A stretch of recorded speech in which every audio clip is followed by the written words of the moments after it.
Shalom bien-aimés dans le Seigneur, vous êtes branchés sur Sentinelle TV et nous sommes dans notre première prédication de l'année.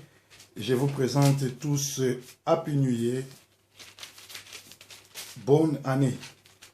Bien que moi, personnellement, je ne fête pas, je fêterai que le jour où Kabila sera mise hors d'état de nuire. Donc, et à ce jour-là, je vais glorifier mon Dieu et je vais le sanctifier. Nous sommes dans l'évangile selon Matthieu. Matthieu 7, 6, on nous dit ceci.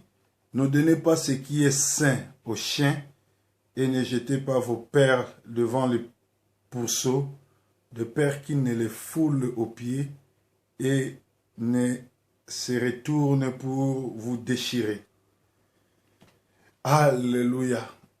Notre premier dimanche, Dieu nous a bénis. Nous sommes dans l'an 2017 et nous sommes le premier dimanche de janvier.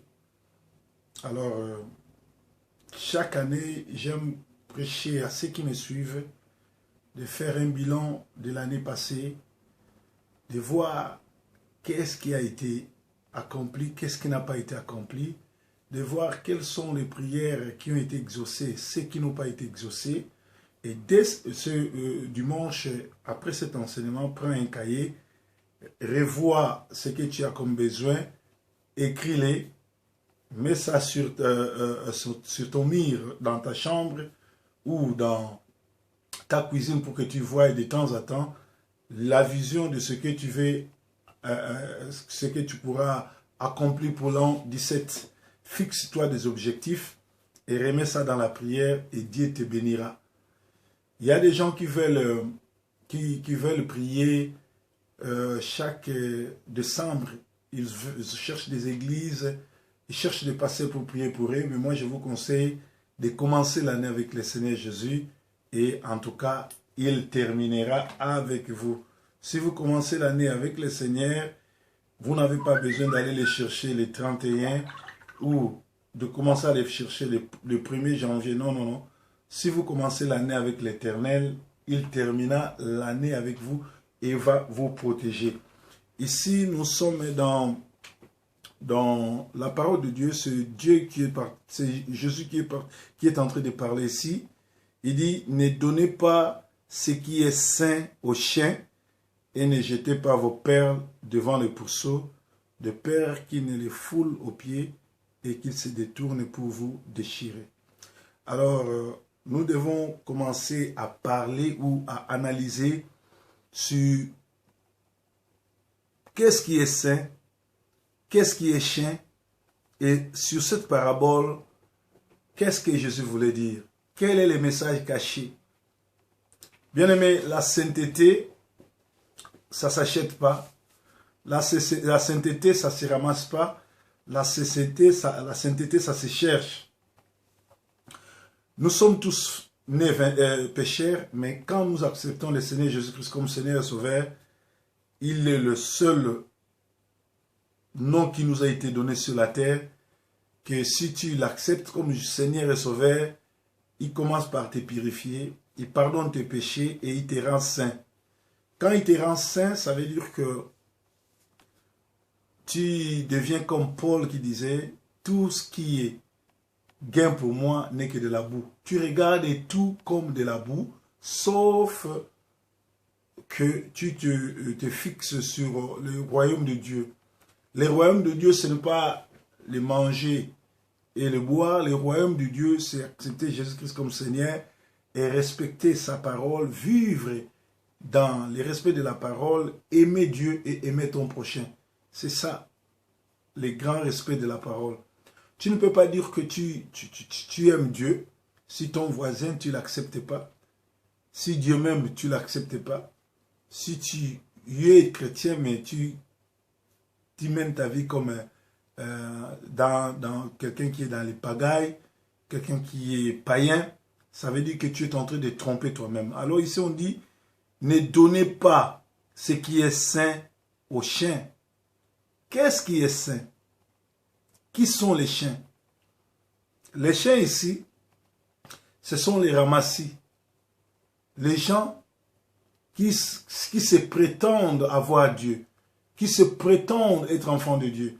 Vous savez, la Bible dit, Jésus a dit, venez chez moi, vous tous qui êtes fatigués, je vais vous donner du repos. Mais j'étais vraiment étonné et puis ça m'a fait du mal. Il y a l'orchestre de Kinshasa à Kinshasa, la puissance, qui chante une chanson où il danse une danse, Jésus met moi au dos. Ça c'est même l'hérésie parce que Jésus n'a jamais demandé que les gens puissent venir et qu'il va les mettre sur son dos. Non. Jésus dit, venez chez moi, je vais vous donner du repos. Venez avec vos problèmes. Quand vous m'acceptez comme Seigneur et Sauveur, moi je vais commencer à résoudre vos problèmes. Mais ces gens-là disent, Jésus, mets-moi au dos. Et toi tu danses, tu crois que tu es en train de chanter, mais en réalité tu es en train de blasphémer. Et ici, il y a des gens comme ça qui se disent chrétiens. Parce que les chiens, qu'est-ce qu'il fait? Les chiens est l'animal qui mange, qui vomit. Et après avoir vomi, il ramasse cela et mange encore. Les chiens, si tu lui mets la nourriture sur la table, il n'acceptera pas la table, il ira même chercher dans la poubelle. C'est-à-dire, c'est quelqu'un qui vit dans le péché. Et les chiens, spirituellement, prophétiquement parlant aussi, c'est l'esprit de l'impudicité. C'est quelqu'un qui est dans l'impudicité, parce que les chiens, ils ne se contrôlent pas. Vous savez, je ne suis pas venu vous parler de ce qu'on appelle mater à soupe ou quoi, non. Vous connaissez les comportements des chiens. Quand on vous traite des chiens ou quand vous rêvez la nuit, que les chiens vous suivent ou les chiens, et vous êtes en train de jouer avec des chiens, ça veut dire que Dieu est en train de vous montrer que vous amenez une vie de sexualité qui n'est pas correcte, qui n'est pas comme un enfant de Dieu. Donc les chiens est comparé à l'adultère, à quelqu'un qui se comporte comme un païen et qui mène sa vie sexuelle qui n'est pas contrôlée. Donc les chiens, c'est aussi ceux-là qui viennent à l'église après avoir écouté par rapport à quelques difficultés, et parce que ça tarde, parce que la promesse ne s'accomplit pas, il s'est refroidi. Aujourd'hui, il est à l'église, demain, il ne vient pas. Pour lui, aller à l'église, se plaire au pasteur. Il vient quand il veut. Il se comporte comme il veut. C'est-à-dire, là où il y a la parole, lui, il ne peut pas s'y porter. Lui, va par-ci, par-là. Mais en réalité, la parole est prêchée. Et la parole continue à être prêchée. Je vais vous apprendre que l'église ne dépend pas de ses fidèles. Mais l'église dépend du pasteur. Si le pasteur est vivant, il continue à prier. Il est seul. Il est avec Dieu. Figurez-vous, dans la Bible, on nous parle de Noé. Noé, dans sa communauté, les gens croyaient qu'il n'avait pas Dieu. Dans son église, il n'y avait que lui, sa femme et ses enfants.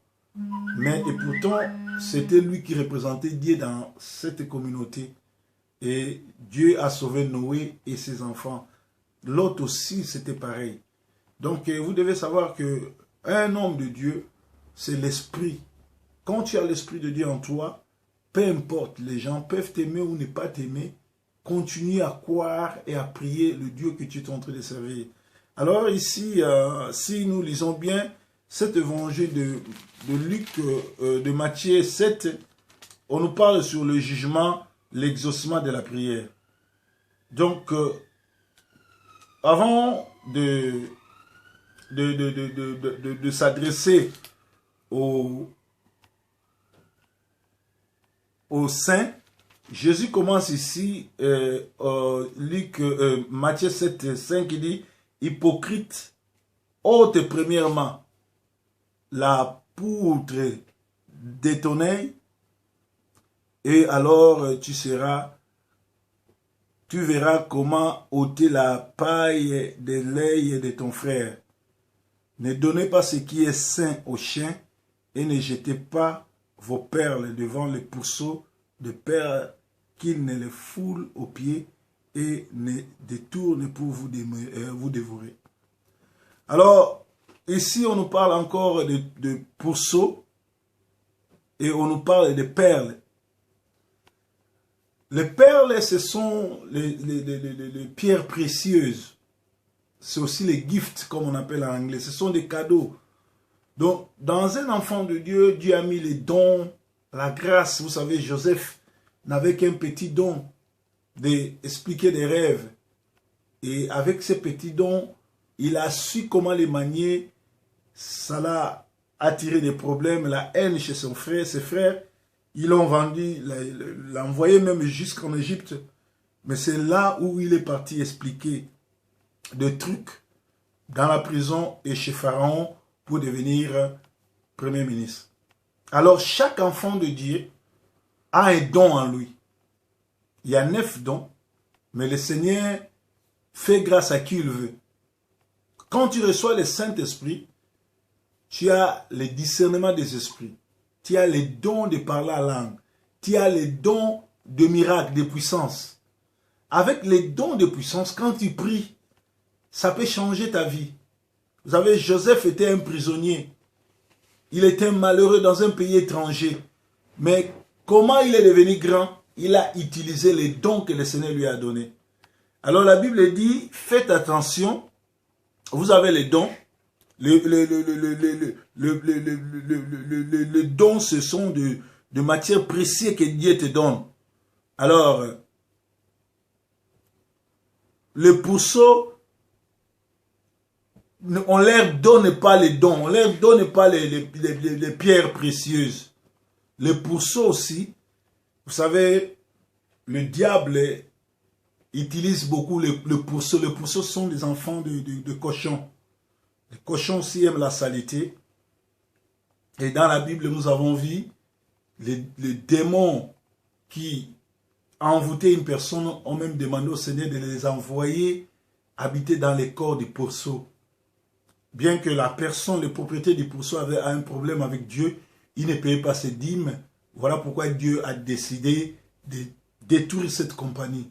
Vous savez, quand tu ne payes pas ta dîme, quand tu ne soutiens pas l'œuvre de Dieu, Dieu peut envoyer la calamité pour détruire ton travail, pour détruire ton ministère, pour détruire même ta compagnie.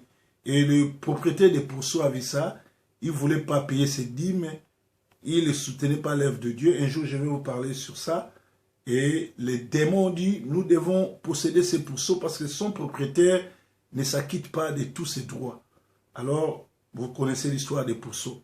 Alors ici, on nous parle que le pourceau, on ne leur donne pas les perles. On ne leur donne pas de matières premières. On ne donne pas de perles devant les pourceaux. Des perles qu'ils les foulent aux pieds. Je m'excuse. Fouler les perles aux pieds. Il y a des enfants de Dieu.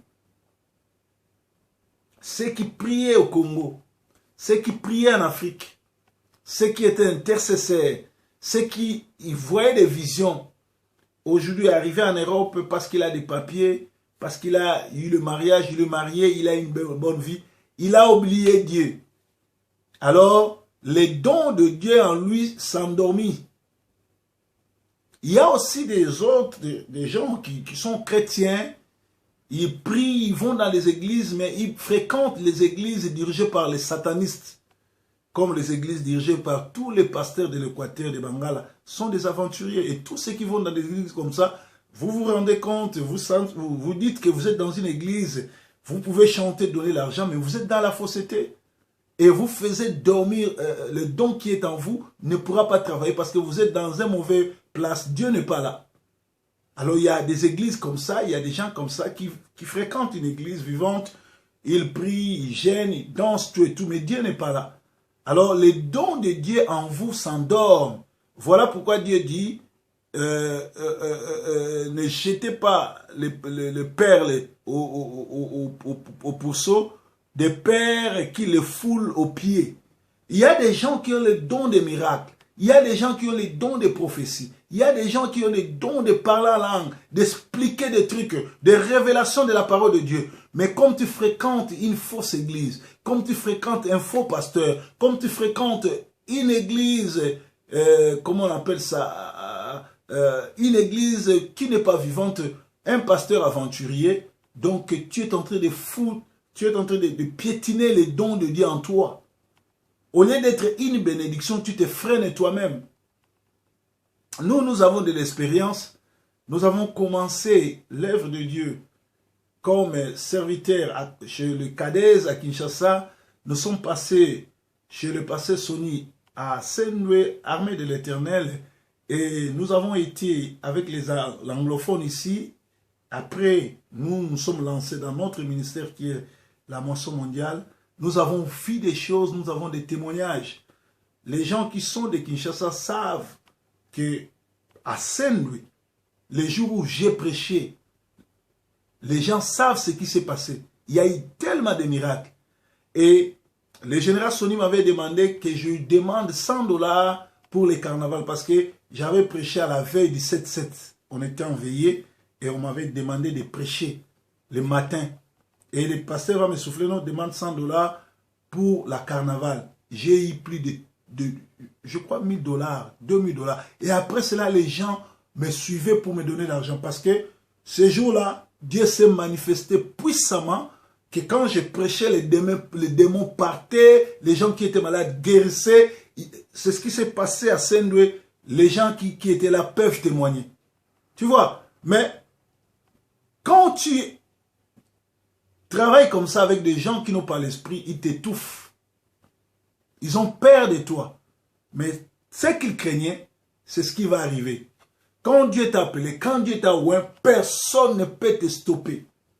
Bien-aimé, même si l'année 2016 n'a pas marché, ta prière n'a pas été exaucée, je te dis que les jours à venir sont meilleurs. L'avenir du Congo est meilleur. Même si en 2016, Kabila n'est pas parti, Kabila a eu un sursis d'une année, mais je te dis la meilleure. L'avenir du Congo est meilleur et Kabila est ça. D'ailleurs, il ne gère plus. Depuis le 19 décembre, il n'est plus président du Congo. Parce que vous devez savoir qu'il est devenu, il est resté président protocolaire. C'est-à-dire un président protocolaire, c'est-à-dire ce n'est pas lui qui gère le pays. Il n'a plus la signature du pays. Donc Dieu a exaucé nos prières. Dieu dit, ne donnez pas ce qui est sain aux chiens et ne jetez pas vos perles devant les pourceaux, des perles qu'ils les foulent aux pieds et qu'ils se tournent pour vous déchirer. Se tourner pour vous déchirer. Vous connaissez comment les chiens, les cochons peuvent attaquer les gens. Aujourd'hui aussi, il y a des gens qui se sont tournés contre le Saint-Esprit. Il y a des gens qui se sont tournés contre de vrais pasteurs. Nous qui prêchons la bonne nouvelle, nous qui prêchons les royaumes de ciel, nous ne sommes pas aimés. Les gens nous haïssent. Les gens nous font du mal. Nous avons des combats la nuit et la journée.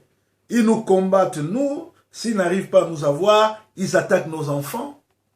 Vous savez combien de bons pasteurs, vous voyez leurs enfants se déambuler dehors, les enfants qui ne sont pas dans la maison de leur père, cela ne veut pas dire que ceux pasteurs-là sont mauvais. Ce sont les attaques. Il faut prier pour vos pasteurs. Ceux qui craignent Dieu, ceux qui font l'œuvre de Dieu, priez pour eux. Voilà, bien-aimé, dans 2017, il faut jauger ta foi.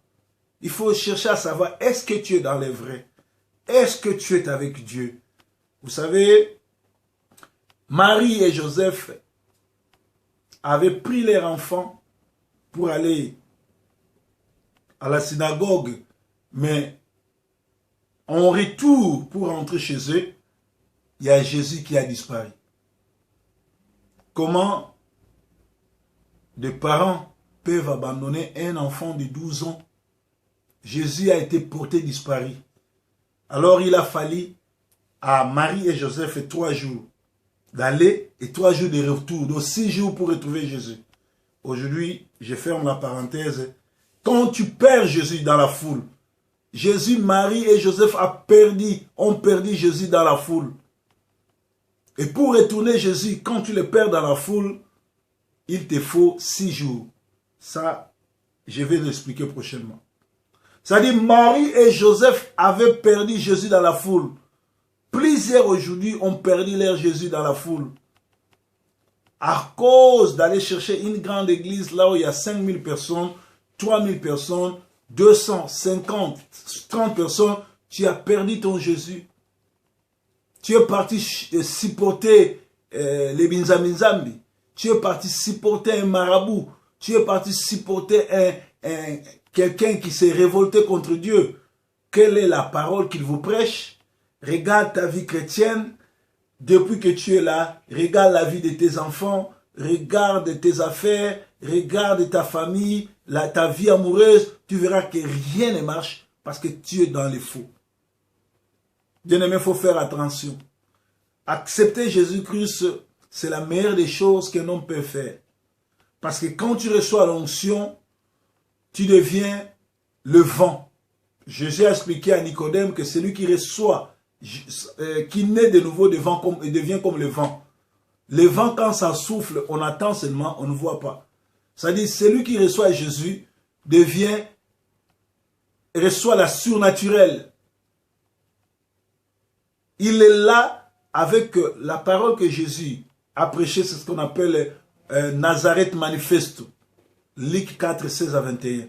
L'Esprit du Seigneur est sur moi parce qu'il m'a oint pour annoncer la bonne nouvelle, pour rendre les captifs libres, pour guérir les malades. C'est ça, cet esprit-là. L'esprit des Proverbes 30. Les lions, les rois des animaux ne reculant devant qui que ce soit. Les Balouba appellent ça Moutou Moukouab. En lingala, on dit ça Moutou Moussous. Ce n'est plus toi qui vis, c'est Jésus qui vit en toi. Bien-aimé, Dieu ne donne pas les choses saines aux chiens. Dieu a confiance à ses enfants, à ses serviteurs, il leur donne l'onction. Vous savez que l'onction, si tu ne la maîtrises pas, l'onction peut te tuer. J'ai connu des gens comme des Jérémie Mayemba, des Silas. Ces gens-là sont morts, emportés par l'onction. Ils n'ont pas pu supporter l'onction. Et l'onction les a tués. L'onction les a tués. Je connais beaucoup de gens comme ça. Dieu les avait appelés. Mais quand ils ont eu l'onction, ils se sont détournés de Dieu. Jérémie Mayemba, Silas, il y a l'autre là, qui est mort aussi de ma tête là, j'ai oublié le nom. C'était des jeunes qui promettaient. C'était des jeunes qui avaient la parole et l'esprit. Mais ils sont partis parce qu'ils se sont comportés comme les chiens. Ça, c'est une nouvelle année qui commence. Sois sérieux avec Dieu. Entre dans la prière. Cherche la révélation. Cherche une bonne église. Sois avec un bon pasteur. Dieu te parlera. Je te bénis pour ce dimanche. Nous sommes toujours ensemble avec vous. Continuez à nous suivre. Dieu sera avec nous. Merci pour ce dimanche. Nous nous limitons là et Dieu sera avec vous. Que Dieu vous bénisse. S'il y a des questions, appelez sur mon portable. C'est le 0044 74 240 23 933. Le deuxième numéro, c'est le 0044 79 400 86 278. C'est le messager Proverbe 30. J'aime pas qu'on m'appelle pasteur parce que les pasteurs congolais sont tous des aventuriers. Moi, je suis un messager, je ne parle que de la part de Dieu. Et je suis le fondateur de l'église La Moisson Mondiale Mission. Nous sommes basés à Manchester, à Paris, Kinshasa. À Suisse, j'ai de cellules, j'ai des enfants. En Allemagne aussi. Et un peu partout dans le monde. Nous sommes sur Sentinel TV, YouTube, Sentinel TV One. Et Dieu est Seigneur ici chez nous. Merci, bon dimanche. Happy New Year. Dieu vous bénisse.